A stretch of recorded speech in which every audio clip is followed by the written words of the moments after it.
আগামী দিনে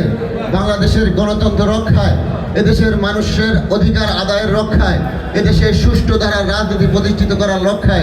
যে সংগ্রাম আপনারা করবেন, আমরা বিশ্বাস করি বাংলাদেশ জাতীয় ছাত্র সমাজ আপনাদের সাথে থেকে সেই সংগ্রামে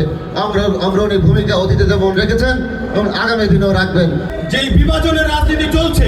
আমাদেরকে যেভাবে বিভাজিত করার নীল নকশা চলমান রয়েছে, আমরা আপনাদেরকে উদাত্ত আহ্বান জানাতে চাই, এই নীল নকশার ফাঁদে যেন আমরা কেউ পা না দেয়। এই নতুন বাংলাদেশ বিনির্মাণের লক্ষ্যে আমার সকল রাজনৈতিক ছাত্র সংগঠনগুলোর প্রতি আহ্বান থাকবে, আমাদের মধ্যে হয়তো রাজনৈতিক মত পার্থক্য থাকতে পারে, আমাদের মধ্যে প্রিন্সিপালগত মত পার্থক্য থাকতে পারে, আমাদের মধ্যে মতের বিরোধ থাকতে পারে, কিন্তু এই রাষ্ট্রের প্রশ্নে, সার্বভৌমত্বের প্রশ্নে, বাংলাদেশের প্রশ্নে আমরা সকলে এক এবং ঐক্যবদ্ধ থাকবো ইনশাআল্লাহ। আমরা এদেশের রাষ্ট্রের কল্যাণে এবং বিগত দিনে দেশের রাষ্ট্রের যে ক্রান্তি লগ্নে আমরা যেভাবে এক এবং ঐক্যবদ্ধ হয়ে রাজপথে কাঁধে কাঁধ মিলিয়ে লড়াই সংগ্রাম করেছি, ইনশাআল্লাহ আগামী দিনে এদেশের যে কোনো প্রতিকূল পরিস্থিতিতে সকল রাজনৈতিক ছাত্র সংগঠনকে এক এবং ঐক্যবদ্ধ করে আমরা ইনশাআল্লাহ এই দেশমাতৃকার রক্ষায় আমরা রাজপথে সরব থাকতে পারবো। তাই সকল ছাত্র সংগঠনকে আমি উদাত্ত আহ্বান জানাবো, আমাদের মধ্যে যেন কোনো বিরোধ না থাকে। যেই বিভাজনের রাজনীতি চলছে, আমাদেরকে যেভাবে বিভাজিত করার নীল নকশা চলমান রয়েছে,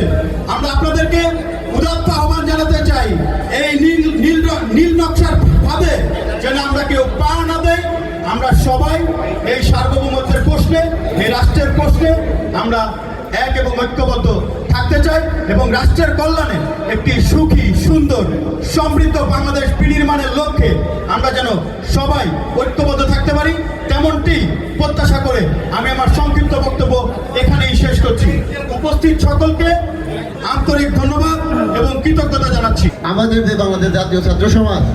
আমরা হয়তো বিভিন্ন কারণে জাতীয় পর্যায়ে আমরা অনেক প্রোগ্রামে অংশগ্রহণ করতে পারিনি এরকমভাবে, কিন্তু আমরা আপনাদেরকে আশ্বস্ত করতে চাই, বাংলাদেশ জাতীয় ছাত্র সমাজ ঢাকা মহানগর উত্তরের 54টি ওয়ার্ড এবং দক্ষিণের 75টি ওয়ার্ড সহ বাংলাদেশের 64টি জেলায় বাংলাদেশ জাতীয় ছাত্র সমাজ সুসংগঠিত একটি সংগঠন। আমরা আপনাদের কাছে আমাদের অনুরোধ থাকবে, আগামী দিনে আপনারা যেভাবে অতীতে আমাদের কেন্দ্রীয় আহ্বায়ক সহ ছাত্র সমাজের কেন্দ্রীয় নেতৃবৃন্দরা যেটা বলে গেল, যে আন্দোলনে আমাদেরও কিন্তু 6টি ছেলে নিহত হয়েছে এবং এখনও বিভিন্ন হসপিটালে আহত অবস্থায় অনেক কর্মীরা আমাদের বিভিন্ন হসপিটাল চিকিৎসা নিচ্ছেন। আপনাদের কাছে আমাদের একটি অনুরোধ, আগামী দিনে বাংলাদেশের গণতন্ত্র রক্ষায়, এদেশের মানুষের অধিকার আদায়ের রক্ষায়, এদেশের সুষ্ঠু ধারা রাজনীতি প্রতিষ্ঠিত করার লক্ষ্যে যে সংগ্রাম আপনারা করবেন, আমরা বিশ্বাস করি বাংলাদেশ জাতীয় ছাত্র সমাজ আপনাদের সাথে থেকে সেই সংগ্রামে অগ্রণী ভূমিকা অতীতে যেমন রেখেছেন এবং আগামী দিনেও রাখবেন, সেইখানে আপনাদের সহযোগিতা আমরা কামনা করি।